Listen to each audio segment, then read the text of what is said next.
এইটো আমাৰ ফিচাৰীটো হয়। ফিচাৰী 2 বিঘা মাটিৰ ফিচাৰী।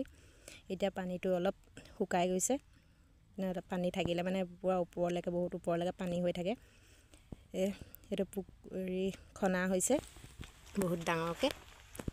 এইটো পুখুৰীৰ ঢাপটো ডাঙৰকৈ উঠাই তাত নাৰিকলৰ পুলি আৰু ঘাঁহ, নেপিয়াৰ ঘাঁহ গৰু ছাগলীক খুৱাবৰ কাৰণে নেপিয়াৰ ঘাঁহ ৰুই থোৱা হৈছে তাতে। আৰু তাতে নেমু পুলি আছে। সেনেদৰে এইটো ছাইড এনেকৈ দিয়া হৈছে। এইটো ছাইড চাইডে কল পুলি আছে। কল, নেমু, তামোল, নাৰিকল সেনেকৈ আছে। পুখুৰীৰ পাৰতে এখন ব্ৰইলাৰ ফাৰ্ম বনোৱা হৈছে।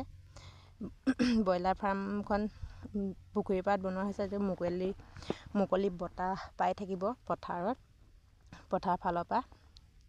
বতাহ পালে মানে যিকোনো বস্তুটো অলপ পটককৈ সোনকালে বাঢ়ে। মানে ঠাণ্ডা হাৱা পাব ধুনীয়া গৰম দিনতো। এইখন আমাৰ ফাৰ্মখন হয়। এইখন পথাৰ ঘৰৰ পাছফালে। আমাৰ ফাৰ্মখন নতুনকৈ বনাই থকা হৈছে। বনাই হোৱাগৈ নাই। তাত আপোনাৰ আছে 5টা কোঠালিকৈ বনোৱা হৈছে। দীঘলটো হৈছে 120 ফুট। তেনেদৰে বনাই থোৱা হৈছে। তাৰ কাৰণেই আমি ধান কোবাই আছোঁ নৰাটো তাত লগাবৰ কাৰণে। যিহেতু ডাঙৰ হয় ফাৰ্মখনৰ কাৰণে বহুত নৰা দৰকাৰ হ'ব। সেইবাবে অলপ নিজৰ ঘৰতে কৰিছোঁ আৰু অলপ এনেকৈ মানুহৰ হতুৱাই কাটিবলৈ দিয়া হৈছে। সেইখন দেখিছে কিমান দীঘলকৈ বনোৱা হৈছে, 120 ফুট দীঘল। পুখুৰীৰ ঢাপতে বনোৱা হৈছে। ছাইডতে পুখুৰীটো এটা এইফালে পুখুৰীৰ ওপৰত আছে মুৰ্গী বান্ধিবৰ কাৰণে। তাতে পুখুৰীৰ ওপৰত আছে। সেয়া পুখুৰীৰ ওপৰতে বনোৱা হৈছে মুৰ্গীৰ কাৰণে। আৰু এইটো ঘৰ যে দেখিছে পুখুৰীৰ পাৰত, সেইটো ঘৰটো মানুহ থাকিবৰ কাৰণে বনোৱা হৈছে।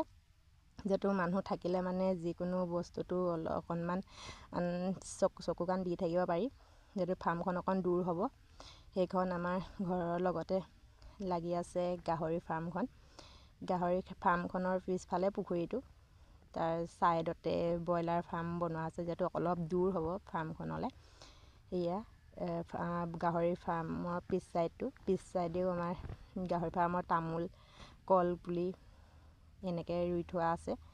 তাত আছে আৰু এই লিচু, বগৰী চব পুখুৰীৰ পাৰতে ৰুই থোৱা আছে। তেনেকেই আমাৰ ফাৰ্মখনৰ ছাইডবোৰ সকলো ধুনীয়াকৈ চাফ চিকুণ কৰি থোৱা আছে। এয়া আমাৰ আগ ছাইডটো ফাৰ্মখনৰ। চাওকচোন কিমান দীঘল ফাৰ্মখন।